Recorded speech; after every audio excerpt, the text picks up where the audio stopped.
networking sites are detrimental to the development of a person's character.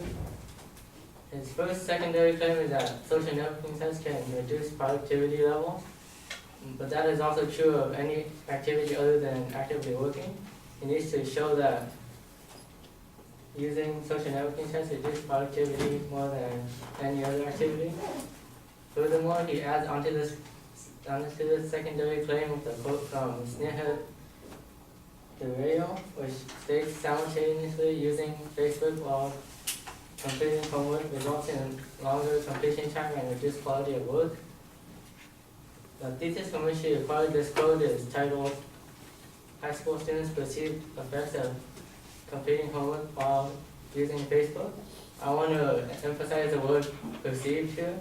He didn't actually cite any data which collected information on students completing homework or using Facebook and how that affected the grades they received on the homework. My opponent's secondary claim is that social networking sites can shorten one's attention span. He supports this with a quote from Baroness Greenfield, a neuroscientist at Oxford University, saying that repeated usage of Facebook can effectively rewire the brain. There's no doubt that people consume more information because social networking sites make it easy to share ideas and thoughts with your friends. But claiming that social networking sites can reduce one's attention span is a big inferential leap, and he has no evidence to back it up.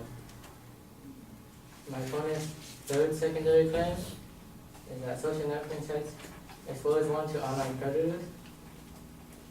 He claims that teenagers build trust with a stranger's false identity. But all it would take to determine if that identity is true or false is a phone call to that identity. It would verify that identity and it would solve the problem.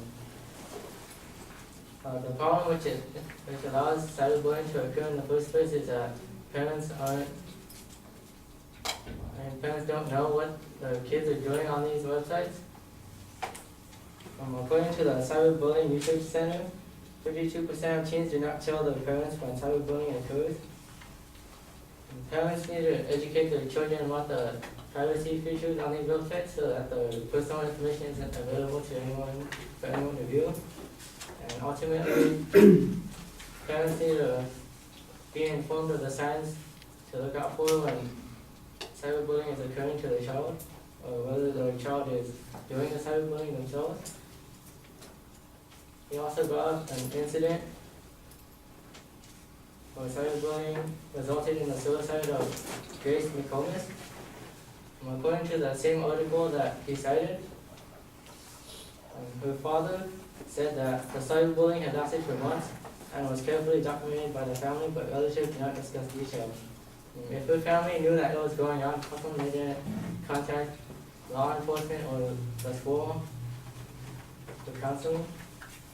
So, in conclusion, social networking sites fail to reduce productivity levels or shorten attention spans. Social networking sites do expose people to cyberbullying, but that can be lessened if parents monitor what the children are doing on these sites and know what to look out for when cyberbullying is occurring. By refuting the three claims my opponent made, I hope I have convinced you that social networking sites fail to be detrimental to the development of an individual's character. Thank you.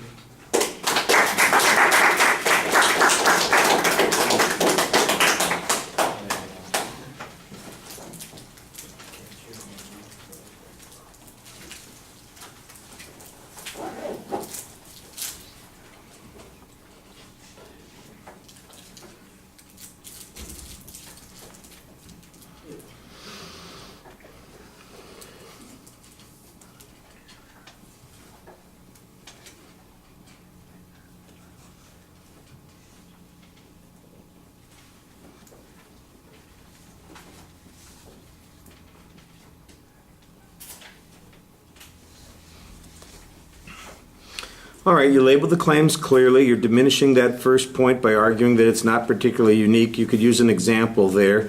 The discussion of the evidence that it's based on perceptions, that's not a reasonable press to make, although perceptions is often the way people report social science data. So if you had any other challenge to make there, I think that would strengthen it. On point number 2, you cite the advocate's evidence, and then you just kind of make this argument that says idea sharing doesn't automatically mean a decrease in attention span. I think that's a good claim to make, but you don't have any evidence on it any more than the advocate had evidence on it. And that seems to be your only position then, is to challenge the lack of evidence on that particular point. I think there are probably other places that you could find information where it's been argued that the attention span of people has been challenged for years, and the truth is that we continue to be productive, we continue to have relationships, there continue to be marriages and successes and all those sorts of things. So I think you could probably diminish it a little bit more forcefully. On the third point, you label it very clearly. Your response on predators seems to be make a phone call, learn more about what your kids are doing online, and don't be, man up. I think that you probably want to be a little bit more assertive than that. On the example that the advocate cites, it sounds almost like you're blaming the victims here for not doing something more to address this. I don't remember everything in the context of the argument, and so that question, it could leave a bad taste in the mouth of the audience listening to it if they have a better memory of the example than you're giving us. I thought you had a very good summary of your argument. You need to be a little bit more energetic during the presentation. Thank you.